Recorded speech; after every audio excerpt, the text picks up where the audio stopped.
All right, so the number one pick, nobody wanted. Let's get it. He was ranked 2,149th player coming out of high school. That was a true ranking. That was terrible. But a few years later, after many obstacles, setbacks, and incredible speeches, I remember going 98 yards, my boys. Fernando Mendoza made himself the best player in college football. To understand, I ain't gonna lie. I did hear about Fernando Mendoza at Cal, but him going to Indiana, in the Big Ten and doing what he did at Indiana, definitely solidified him as a top pick. Now, was he considered a top pick preseason? No, I don't think many people was looking at him as. Everybody was talking about Arch Manning and everybody else and Lenore Sellers and DJ Lagway and all these boys. And then out of nowhere, well, I ain't gonna say out of nowhere, but when the smoke cleared, Fernando Mendoza was number one everything. his journey, you have to go back to Miami, Florida. Growing up in Miami, was the dream to play for Miami? The dream was to play for Miami as a Hurricane. But the Hurricanes didn't want him.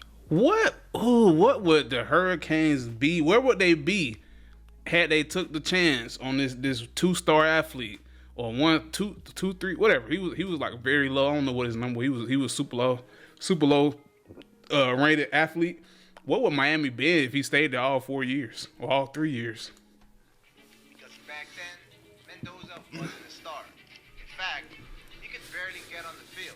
They had me at fourth-string quarterback. The only reason I even kept on playing quarterback was because mom's like, no, quarterback. My football idol is Tom Brady, and he always said, Whenever you get an opportunity, you take advantage of it. You treat it like it's the Super Bowl. You treat it like it's game day. Go out there and treat practice like no one else does. and when I was the third string, I would look for those reps all day in school, and then be like, let's go. I have my 6 reps, I have my 10 reps. But just as things started clicking, COVID shut down football. So Mendoza had one option: dominate every single football camp. I was like, wow, like I stack up really well against a lot of these kids, and I can throw the ball, if not as well, if not a little better than some of these kids. And that summer, I got my first committable offer to Yale, and I was like, bro, Yale, let's go. Like, I guess hopefully I make big bucks on Wall Street one day to make up for football. My intuition and my mom was like, you're gonna get a big offer. Just wait. And then I get a call. I'm like, okay, like, what's this call? It's the Cal coach. For the record, kids, I consider Yale a big offer. It's not a flashy offer, but it's a lot of kids dying for an opportunity to play anywhere, and they would love opportunity to play Yale. So, it's a big offer. Is it the biggest offer? No. Do you want the Alabamas? Of course. But hey, man, you gotta take what you can get. Saying that their quarterback flipped to UCLA. They're like, oh shoot, like all the quarterbacks already signed. He said, hey, we're gonna come down and see you throw. And that day I was sweating bullets. I'm like, okay, this is my chance. Ended up going well. They offered me a scholarship, and I signed like 3 days later. Fernando made it to the best public university in the. That is a crazy turnaround, like a super crazy turn of events. Like one day, last week, you thought you was going to Yale. Then some dude flips his commitment, and then 3 days later, you going to Cal. But that's a crazy turn of events. In America. Let's go. I'm gonna try to like milk the hell out of this, update my LinkedIn profile, make as many network connections that I can. And a lot of people say like, oh, Fernando, you always talk like ChatGPT and AI. At that point, I was like, hey, I gotta fix my speaking. So I took a lot of public speaking courses, and I also really honestly just watched a lot of YouTube videos on how to public speak. Stats say I'm probably not gonna be able to make the NFL, and I probably won't ever play at Berkeley. Let me just become a master networker. Part of that is having a great LinkedIn profile. After redshirting his freshman year, the starting job is up for grabs. I was in a quarterback competition between 3 quarterbacks. At the end, I was a little disappointed. I was slated as the 3rd-string quarterback out of that competition. The year goes on. We're not having too good of a year, and I ended up getting a chance. Their redshirt freshman, Fernando Mendoza, makes his first career start tonight.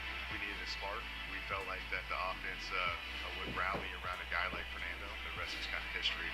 Third and goal. He escapes. Mendoza flips. Alphonse! Out the touchdown! Here comes the blitz. He hits the seam. Touchdown, Golden Bears! Although the Bears lost 52-40, the coaches found their guy. That to me was. I mean, we lost 50-40, but you know what I'm saying? We did find our guy. And all that, we found the guy. And he transferred. and he went first round and won the Heisman. And skipped out on the White House visit, but whatever. There, Mendoza was the starter, but his schedule was nasty. First up, Mm. USC, led by future first overall pick, Caleb Williams. The Bears were 10 point underdogs, but it was more. Mendoza played out of his mind, throwing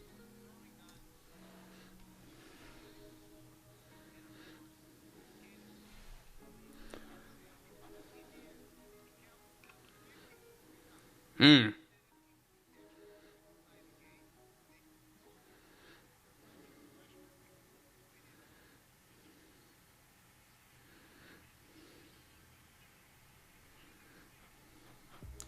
That's crazy. Your first start as a collegiate quarterback was against USC and Caleb Williams. I think Caleb Williams won the Heisman that year. And you went blow for blow with him. That's crazy.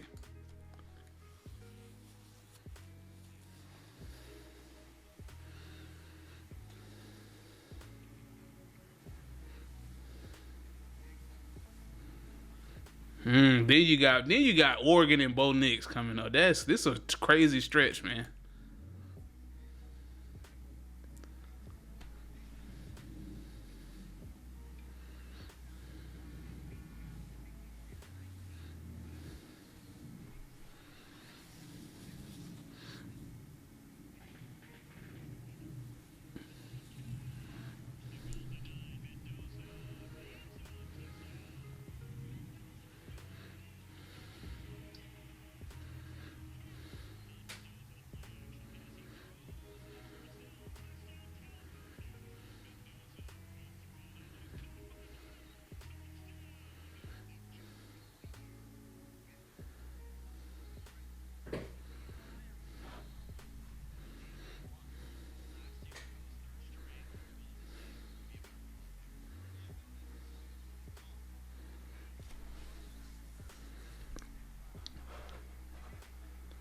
Yeah, I like hoodies, so yeah.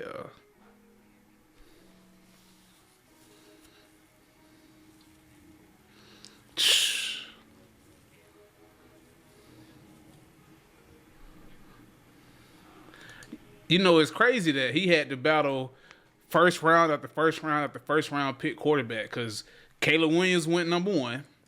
Bo Nix went in the first round. Cam Ward went first overall. Like, you went pick after pick after pick. It's crazy.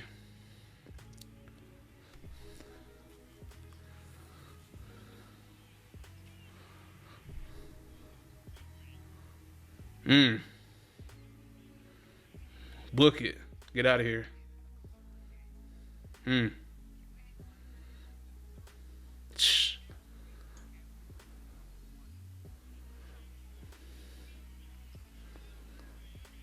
And you know, although while this is an amazing feat, Miami's defense that year they had Cam Ward was so trash. I mean, they was so terrible, man. They was awful.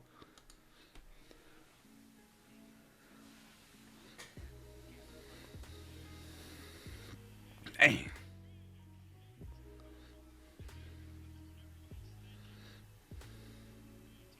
Bow.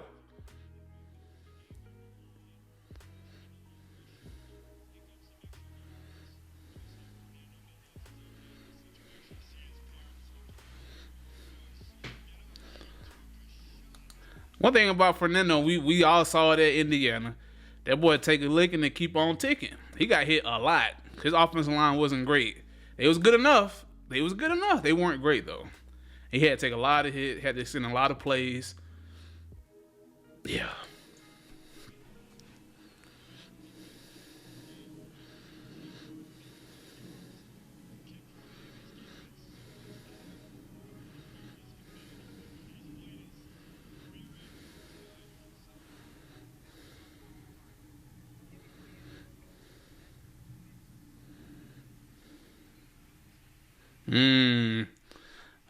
That would have changed the game. That would have changed the game.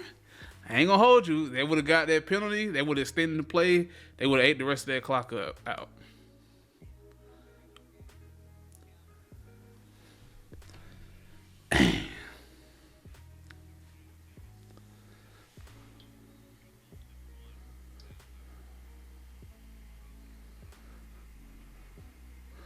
Hold on, brother. I don't need you to cut your leg off, dog.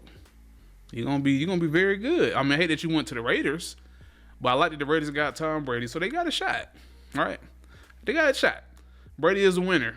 Fernando Mendoza is a winner. Brady's probably gonna be watching film with this kid a lot and imparting wisdom on this kid. So I don't need you to cut your leg off, brother.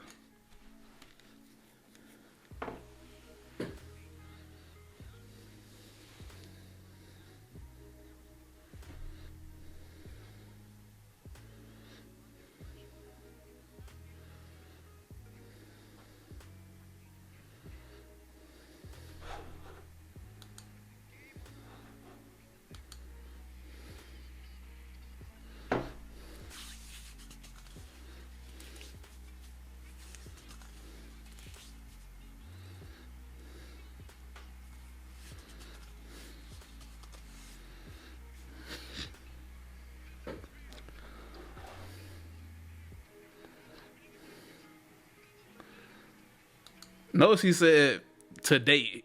He didn't even know what was coming down. I mean, he probably knew what was coming down the pipe, but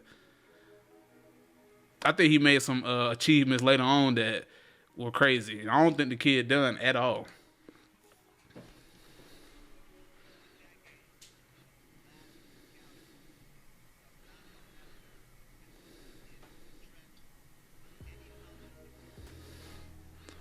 I think I want to hear more about, and I need to go find the video about what made him leave California, Cal, to go to Indiana.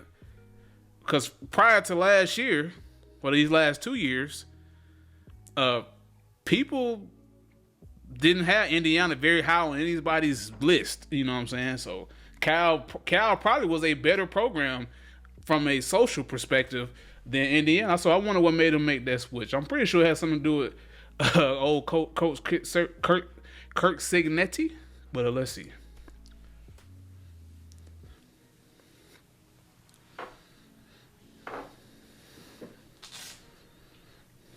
He graduated. Okay.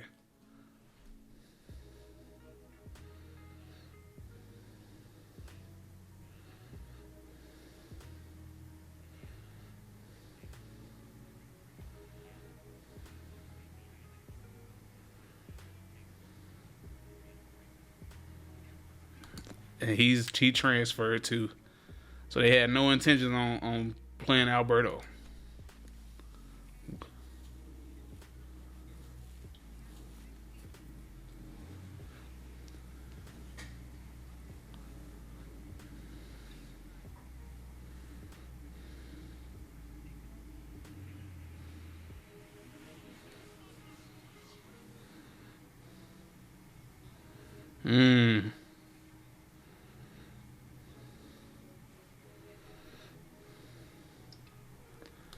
And that's the one thing about evaluating high school quarterbacks that it's hard to evaluate because you really judge a quarterback what he does at the end of a game, end of a quarter, end of a half, right? What does he do in those critical element times in the game? What does he do? It's hard to really evaluate that at the high school level because you don't have like the access to it. You don't know when most kids make a highlight tape, right? You don't know what game this is. You don't know what quarter. You don't know what down the distance is. You don't know what the element, the atmosphere was like. It's just hard. But you judge quarterbacks on these moments like this. And Fernando Mendoza never puts up he doesn't put like crazy 4,000 yard stats, whatever. But he's very efficient. He's always gonna keep a pretty good interception, touchdown to interception ratio, very good accuracy, very good QBR, all that good stuff, right? He just never gonna. I'm gonna say he hasn't up until this point, up to this date. He just never just lit you up on the scoreboard though.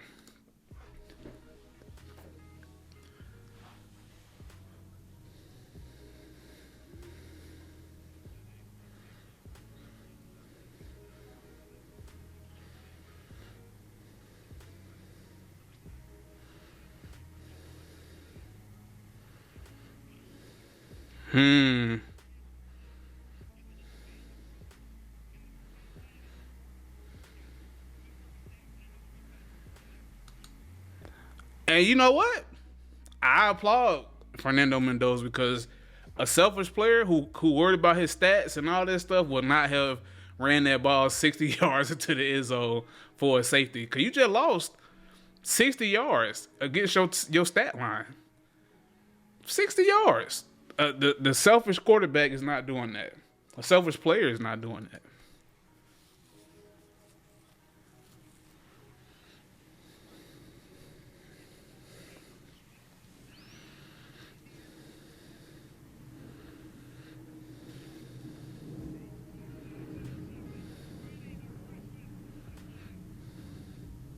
I like Finney. Brandon Finney is very high on my board at Blindside. Brandon Finney is pretty high on my board at BlindsidePro.com. Send me a film.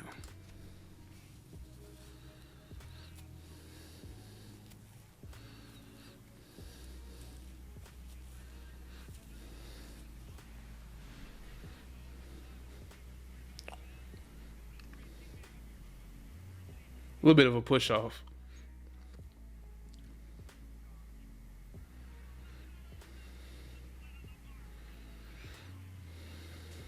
Beautiful. Take off. Boy run like he got a refrigerator on his back, but he be moving. The boy be moving.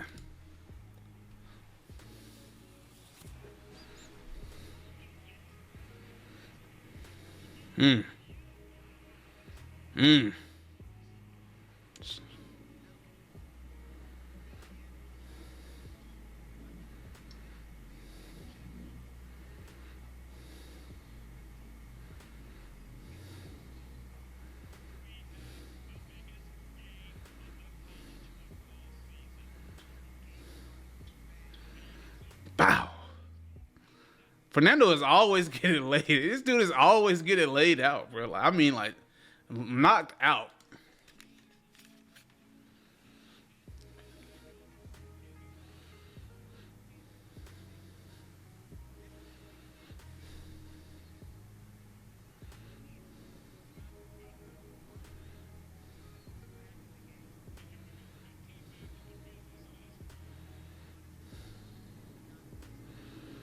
Pick.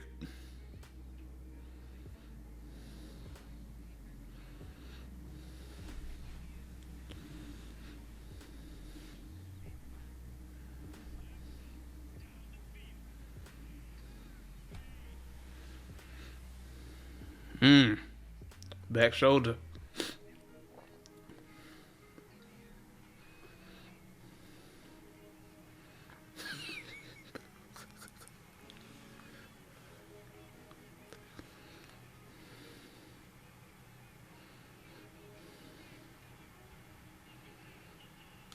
Hey, I love the energy and passion that comes out of Mendoza at the end of a game. That's why I laugh. I'm like, dude, 'cause he's so buttoned up and reserved all game. He just in the post game, he just let it all go.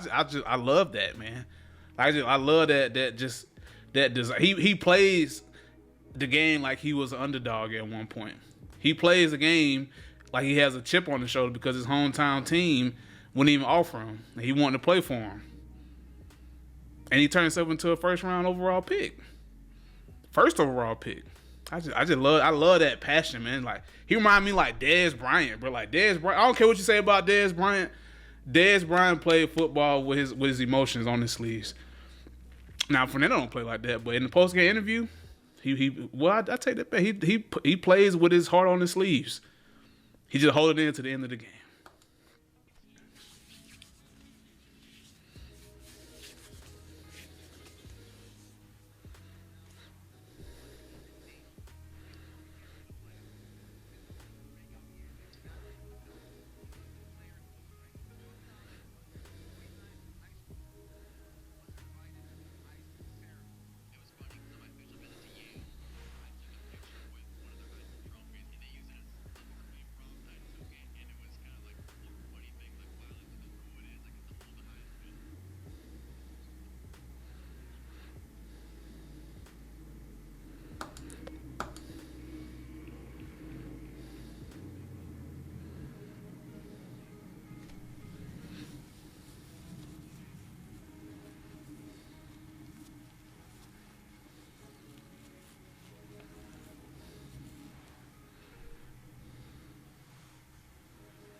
When I say they absolutely obliterated Alabama from from the second quarter to the first quarter was I think Indiana trying to see if they can play with Alabama, and then once they figured out they could play with Alabama, for the second quarter, it was a smoke show.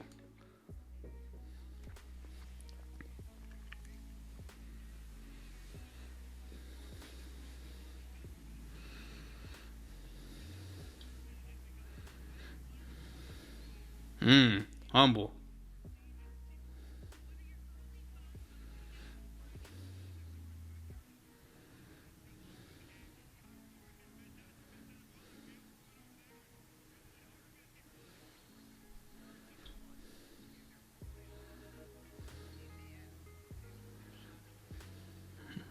He ain't get it.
Right on the chin.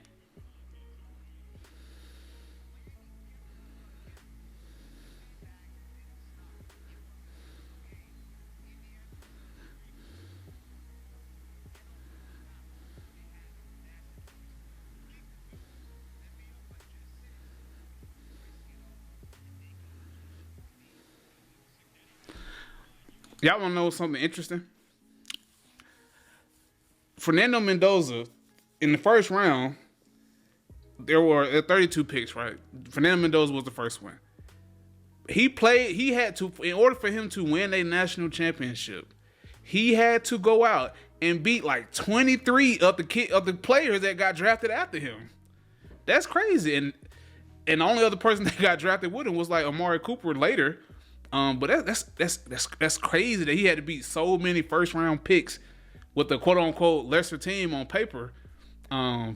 It's crazy. It's just crazy.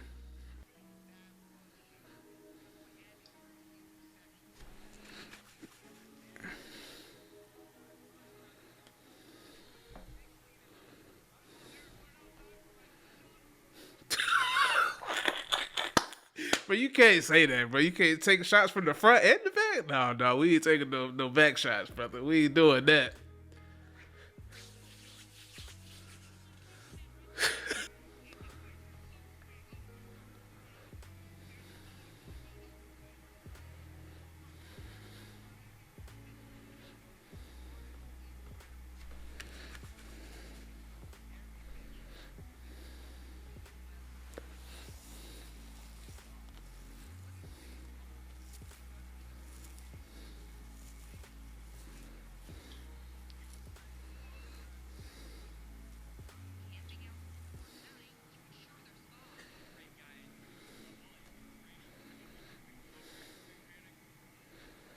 He definitely has that Brady, you know. Well, at least in college, right? We don't know what he's. I believe he's going to be very good in the NFL, but we can only go by the data we have, and he has like that. He in that Brady, Peyton.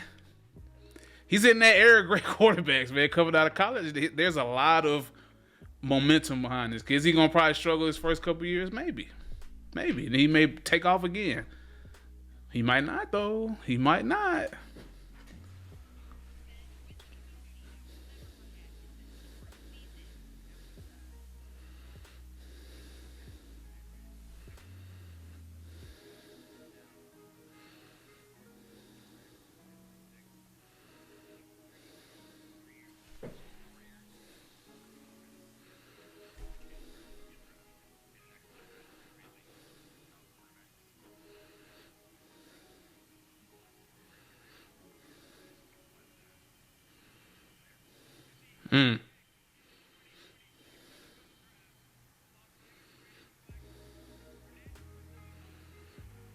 Crazy. That's a great story. But yeah, man, y'all go support More Than an Athlete. He already get him to 100K. This was a very well put together video. Matter of fact, I wanna watch more of his content. So y'all go support this channel, man, and I'll catch y'all on the next one.